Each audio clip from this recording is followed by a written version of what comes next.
I still remember the exact moment my world shattered in front of everyone I loved. The engagement hall was glowing with soft golden lights, fairy lights twinkling like stars against the white drapes. I was wearing the champagne-colored dress he said made me look like a dream.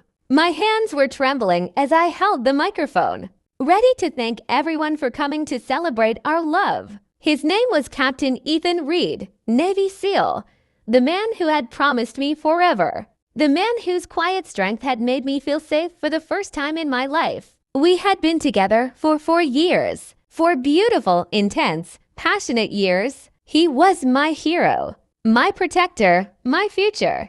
But that night, everything changed. We had just finished cutting the cake. Laughter filled the room. My mother was already crying happy tears. His SEAL brothers stood tall in their dress uniforms, looking proud. I raised my glass to make a toast when suddenly Ethan's phone vibrated on the table. His face changed in an instant. That calm, loving expression I adored vanished. He stood up so fast his chair scraped loudly against the floor. Every eye in the room turned to him. Without a word, he straightened his back, brought his hand up sharply, and saluted. Not to me, not to all love. He saluted the phone. "I have to go," he said, voice cold and military sharp.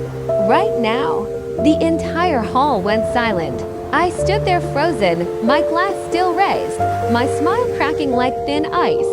He didn't even look at me. He just turned and walked out, leaving me standing alone on the stage like a discarded bride. Whispers started immediately. Poor girl. She couldn't even keep a SEAL interested for one night. What a failure. He literally saluted and left her. My cheeks burned with humiliation. My best friend tried to hug me, but I couldn't feel anything except the crushing weight of shame. They called me a failure that night. They said I was stupid for loving a man whose country always came first. But what they didn't know was that this was only the beginning of my pain. "You were gone, baby. Can't wait to see you again."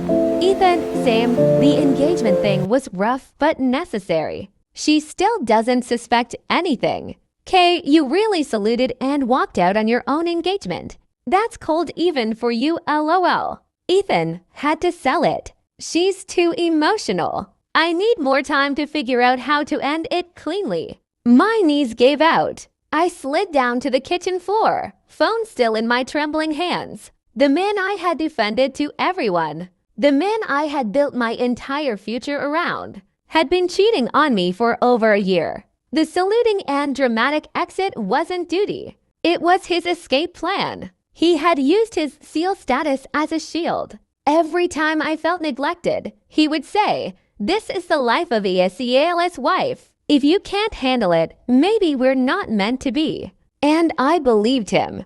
I called myself weak for wanting more. The betrayal cut deeper than anything I had ever felt. My heart didn't just break, it was destroyed. I cried so hard that night I couldn't breathe. I looked at our engagement photos and screamed until my throat was raw. But in the middle of that darkness, something inside me shifted. The pain turned into something cold, something sharp. I was done being the naive, emotional girl they all pitied. I was done being called a failure, ending revenge, climax, and moral. I didn't confront him right away. I played the part. For 2 weeks I smiled, cooked his favorite meals, and acted like the supportive fiancé he thought I was. Meanwhile, I gathered every piece of evidence, screenshots, voice recordings, bank statements showing secret trips and expensive gifts for her. I even reached out to Kay, a fellow officer's wife, and got her full confession. The night I struck, we were supposed to have a quiet dinner to reconnect. His SEAL brothers were coming over later to celebrate his latest promotion. Perfect. I waited until we were both seated at the table. Then I played the recording. His own voice filled the room. She still doesn't suspect anything.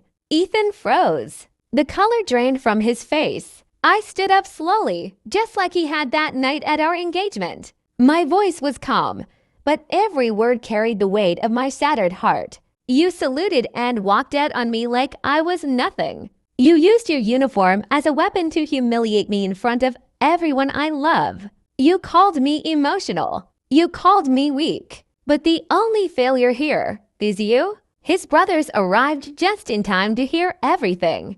I had made sure of it. The look on their faces when they realized their brother had betrayed not just me, but the values they all stood for: honor, integrity, courage, was priceless. Ethan tried to beg. He tried to explain. But it was too late. Within weeks, the story spread through the tight-knit SEAL community. His reputation was ruined. The promotion he cared about more than me.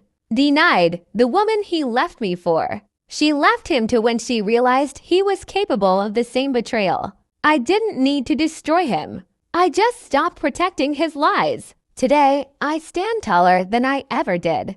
I started my own business teaching women how to rebuild after betrayal. I travel. I laugh again. I am no longer the girl who was left standing with a glass in her hand while her fiancé saluted and walked away. I am the woman who rose. If there's one thing I've learned, it's this. Never let someone make you feel like a failure for loving them. Sometimes the greatest revenge isn't screaming or fighting. It's healing so beautifully that they have to watch you shine from the darkness they created. And when you finally heal, you don't need their apology. You only need yourself.